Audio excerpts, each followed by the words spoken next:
सत्य को समझने के लिए किसी सन्यास की जरूरत नहीं है, वनवास की जरूरत नहीं है, एकांत की जरूरत नहीं है।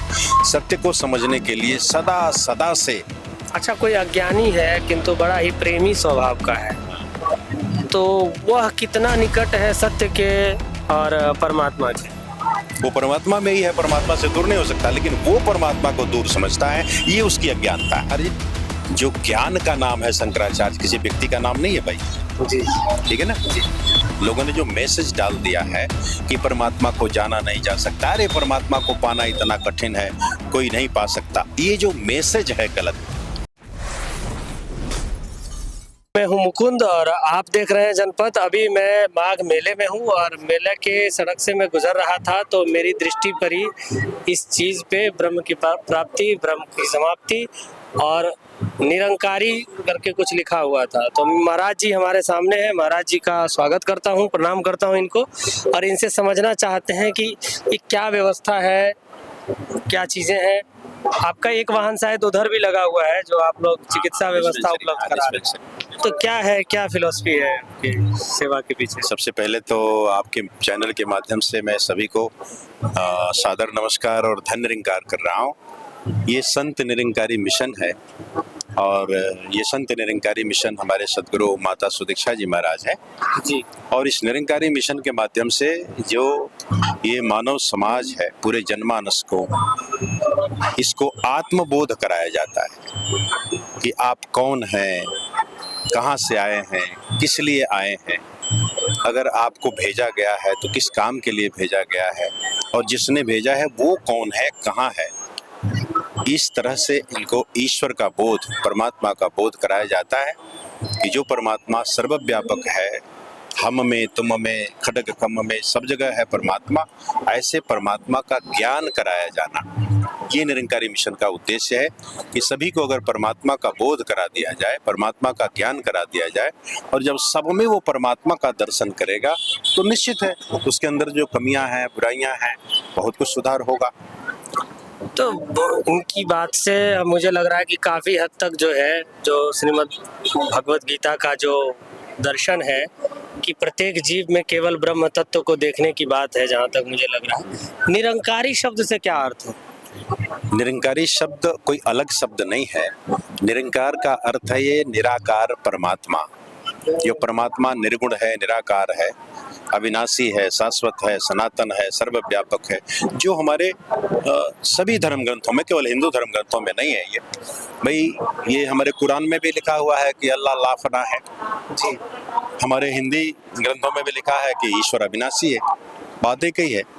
ये मुझे लग रहा है कि काफ़ी हद तक ये पुराणों से आगे बढ़कर वेदांत की तरफ इशारा कर रहा है, जहाँ वेदांत में एक ब्रह्म की ओर इशारा होता है। बस वही है जो एकम ब्रह्म द्वितीयो नास्ति, जो हमारा ये आदि शंकराचार्य जी, चाहे ये आदि ग्रंथ हैं, चाहे जो हमारे वो आदि पीर पैगंबर जो एक ईश्वर की बात करते हैं, तो वो ईश्वर एक है। उसी एक ईश्वर का बोध कराना ही निरंकारी मिशन का उद्देश्य है। आप लोगों के साहित्य में, दर्शन में कबीर का कितना प्रभाव है? नहीं, देखिए, कबीर से पहले का ज्ञान है, ऐसा नहीं है कि कबीर ने इस ज्ञान को उत्पादित किया है। ये ज्ञान तो पहले से है, और जिस निर्गुण ब्रह्म का, निराकार ब्रह्म का कबीर ने प्रचार किया, कबीर ने लोगों को बताने का कोशिश किया, बस उसी कड़ी में ये आगे है। कबीर ने भी वही काम किया है, सबने, तुलसी ने भी वही काम किया है, सूर, रविदास, मीरा, सबने एक निर्गुण ब्रह्म का ही, जो परमात्मा है, जो निराकार है, सर्वव्यापक है, अविनाशी, उसी की बात कहा है। निरंकारी मिशन भी उसी को कड़ी आगे ले चल रहा है।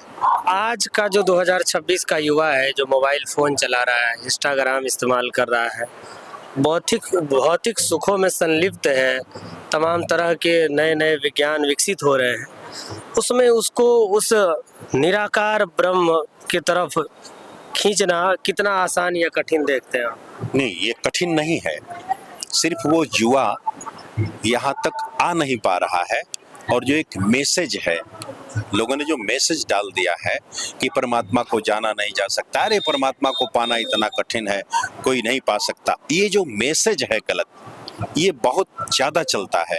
इससे हमारा युवा इस बात को विश्वास नहीं करता। लेकिन जो युवा, अब जैसे इनको भी देख लीजिए, अभी यहाँ आपने पहले आए होंगे तो इसमें युवा वर्ग भी था, जी वो उसमें इंजीनियर भी बैठे थे, उसमें डॉक्टर भी बैठे हैं, अभी उधर बैठे हुए हैं, वो भी तो युवा वर्ग में आते हैं। तो जिसने यहाँ आ लिया और पा लिया तो फिर यहाँ का हो गया। ऐसा नहीं कि युवा वर्ग आता नहीं है, युवा वर्ग बैठा हुआ है, लगा हुआ है। आप अपनी संस्था के जरिए जो संदेश पहुंचाने का प्रयास कर रहे हैं युवा तक, इसे पहुंचाने में व्यवहारिक तौर पे आप लोग क्या कठिनाई का सामना करते हैं? नहीं, कठिनाई का सामना बस इतना ही होता है कि व्यक्ति जब उसको समझ नहीं पाता है, हम समझाते हैं और जब हम कहते हैं, जब वो सच्चाई जान लेते हैं तो वो सदा के लिए समझ लेते हैं, तब वो दूर नहीं होते हैं। जब तक वो दूर है, जब तक हमसे वो दूर हैं तभी दूर हैं, और जब वो करीब आते हैं, इस सच्चाई को जान लेते हैं, तो सच्चाई के जानने के बाद फिर वो दूर नहीं होते हैं। आपके हिसाब से या शास्त्रों के हिसाब से या जिस धारा को आप अनुसरण करते हैं उसके हिसाब से धर्म क्या है? धर्म इस परमात्मा को जान लेना, सत्य को जान लेना। सबने लिखा है कि आगम निगम पुराण बखाना, धर्म न दूजा सत्य समाना।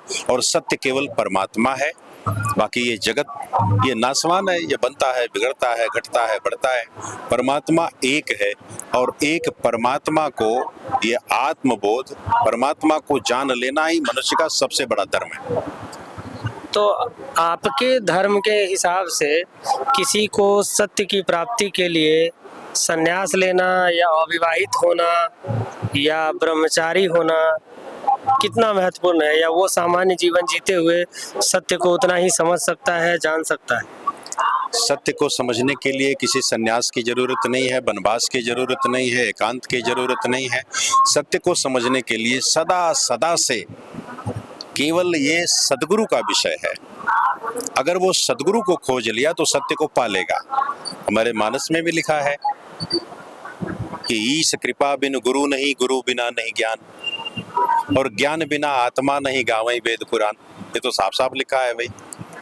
अच्छा, कोई अज्ञानी है किंतु बड़ा ही प्रेमी स्वभाव का है, तो वह कितना निकट है सत्य के और परमात्मा के? नहीं, अज्ञानी है तो सिर्फ वो परमात्मा से दूर है, परमात्मा को जानता नहीं। परमात्मा उससे दूर नहीं है, वो परमात्मा में ही है, परमात्मा से दूर नहीं हो सकता, लेकिन वो परमात्मा को दूर समझता है, ये उसकी अज्ञानता है। अगर वो परमात्मा को जान गया तो परमात्मा उससे दूर है ही नहीं है। अच्छा, अद्वैत ब्रह्म में कहते हैं कि शिवोहम शिवोहम, मैं शिव हूँ। तो अगर मैं ही शिव हूँ तो फिर जानने योग्य क्या है? नहीं, जो शिव को जान गया वो न कहेगा कि मैं शिव हूँ। जो ब्रह्म को जान गया वो न कहेगा कि ब्रह्मास्मि। जो ब्रह्म को जान गया वो कहेगा कि मैं ब्रह्म हूँ। ठीक है ना, मैं शरीर नहीं हूँ। ठीक है, वो शरीर को जो समझ रहा है कि ये शरीर मैं हूँ, ये उसका भ्रम है। लेकिन जो ये जान गया कि मैं शरीर नहीं हूँ, मैं शरीर में रहने वाला हूँ, तो रहने वाला वो ब्रह्म ही है, क्योंकि शरीर में बंद है वो, इसलिए उसका नाम जीव है। और जब इस शरीर के पर्दे से हट जाता है तब उसको लगता है कि नहीं नहीं, मैं तो शरीर हूँ नहीं, मैं तो जो ये है वो मैं हूँ। आध्यात्मिक मार्ग में अहंकार शून्यता को कैसे देखते हैं आप, कितना जरूरी है? अहंकार शून्य होना ही पड़ेगा। अगर अहंकार शून्य नहीं होगा तो निरंकार नहीं मिलेगा। अभी इसी मेले में एक शंकराचार्य जी हैं और उनका और पुलिस का बड़ा झड़प हो गया, आप लोग भी जानते ही होंगे इस विषय में। तो अभी झड़प हो गई है, वो भी जिद पे अड़े हुए हैं कि जब तक प्रशासन मुझे ससम्मान नहीं ले जाएगी तब तक मैं स्नान नहीं करूंगा। पुलिस का भी अपना अहंकार है। अब पुलिस तो है ही, मतलब पुलिस तो घोर संसारी व्यक्ति है, लेकिन जो हमारे शंकराचार्य हैं वो कहीं ना कहीं अध्यात्म मार्गी हैं, तो वो अहंकार शून्य होकर क्यों नहीं उस चीज का अपना हट त्याग रहे? जहां तक आप शंकराचार्य जी की बात कर रहे हैं, मैं उनके विषय में कुछ नहीं कह सकता, लेकिन कहीं न कहीं ये एक ईगो है जिसको हम अहंकार कहते हैं कि मुझे सम्मान मिलना चाहिए, मैं इतना बड़ा हूँ, मैं ये हूँ। ये जो एक विषय है, ये टकराव का विषय है। शंकराचार्य जो ज्ञान का नाम है, शंकराचार्य किसी व्यक्ति का नाम नहीं है भाई जी, ठीक है ना जी, ये ज्ञान का नाम है। अगर ज्ञान शून्यता है तो टकराहट है, ज्ञान शून्यता है तो अहम है। मेरा सम्मान नहीं हुआ, ये ईगो जो टकरा रहा है ना, ये ठीक नहीं है। ये अपने आप में ही बहुत बड़ा प्रश्न चिन्ह खड़ा करता है ना एक व्यक्ति के आध्यात्मिक होने पर, कि उसमें अहंकार इतना अभिशेष है। अब भाई ये तो सच है, लेकिन अब उसको हम, उनका विषय है, वो उनका व्यक्तिगत विषय है, मैं उस पर कोई टच नहीं कर सकता, मैं उनको कहने के लिए नहीं। अच्छा, भक्ति और ज्ञान आपस में कितना अलग है, और ज्ञान के हिसाब से भक्ति करने योग्य क्या चीज है? जब व्यक्ति को ज्ञान हो जाता है ना जी, जब ईश्वर का ज्ञान हो जाता है, तो सब में एक ईश्वर को देख करके वो जो कर्म करता है वो सब भक्ति हो जाता है। जो कर्म करेगा वो सब भक्ति हो जाएगा। इसलिए कि भक्ति, भाई ईश्वर की ही तो भक्ति करनी है, परमात्मा की ही तो भक्ति करनी है। अब जो वो परमात्मा को देख लिया, जान लिया, सब जगह देख रहा है, तो वो जो काम करेगा वो सब भक्ति हो जाएगा। अच्छा, मैं देख रहा हूँ आजकल कॉरपोरेट ऑफिस में, बड़े बड़े कार्यालयों में, व्यवसायिक संस्थानों में लोगों को कर्मयोग की शिक्षा देकर उन कामों को करने के लिए प्रेरित किया जा रहा है जिसका वास्तविक में मौलिक रूप से उस कर्म से तो संबंध नहीं है जिसकी बात कृष्ण कर रहे हैं। तो इसको कैसे देखते हैं लोग? सही ठीक कर्म को कैसे समझे, कर्मयोग को कैसे समझे? नहीं, जो गुरु के द्वारा ज्ञान मिलता है, और गुरु जिस काम को करने के लिए कहते हैं, जिस काम को गुरु कहते हैं, उस काम को अगर करेंगे तो वो कर्मयोग है। अभी हमारे संवाद में गुरु शब्द बार बार आ रहा है, तो गुरु क्या है? मतलब गुरु कैसे समझे कि ये व्यक्ति गुरु हो सकता है मेरा?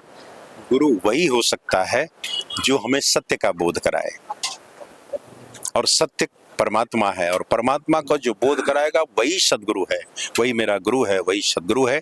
अब वो जो सदगुरु है वो कभी गलत दिशा में नहीं ले जा सकता। जैसे हम देखते हैं आजकल समाज में कि बहुत सारे लोग हैं जो सत्य या परमात्मा की तरफ हमें लेके चलने की बात करते हैं, हमारे भीतर उसके लिए भक्ति की भावना पैदा करने का प्रयास करते हैं। इससे इतर उनके बहुत सारे व्यवसायिक कार्य हैं, बहुत सारे उचित अनुचित कार्य हैं।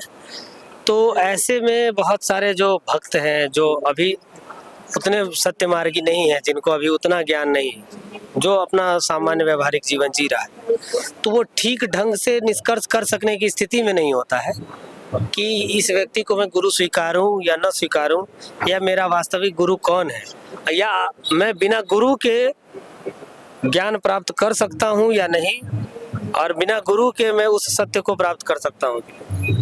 नहीं, बिना गुरु के सत्य को नहीं प्राप्त किया जा सकता, और जो सत्य को प्राप्त करवा दे वही सदगुरु है। जो सत्य को प्राप्त नहीं करा सकता वो सदगुरु नहीं हो सकता, वो दुनिया का गुरु हो सकता है। अभी क्या गुरु एक चलता फिरता मनुष्य ही हो सकता है, या इससे इतर भी गुरु का कोई परिभाषा है? नहीं, गुरु की परिभाषा तो बस इतना ही है कि हमारे जो किताबों में लिखा है कि सतगुरु देह का नाम नहीं है, सतगुरु होता ज्ञान है, और सतगुरु को देह समझना भूल है, अज्ञान है। कुल मिलाकर हम इस निष्कर्ष तक पहुंच पा रहे हैं कि आपको अपने व्यवहारिक जगत में जो भी घटने वाली घटना है, जो भी जीव आपके सामने है, जो भी सजीव स्थिति है, जो आपको उस सत्य से रूबरू करा रहा है, उस सत्य का अवलोकन करवा रहा है, उस सत्य का दर्शन करवा रहा है, वही गुरु जी है ना। और अगर उस गुरु से आपकी भेंट हो गई तो सत्य और आप दो नहीं रह गए, आप और परमात्मा दो नहीं रह गए, तो आप अद्वैत की स्थिति की ओर बढ़ चुके हैं या पा चुके हैं। अद्वैत यही है।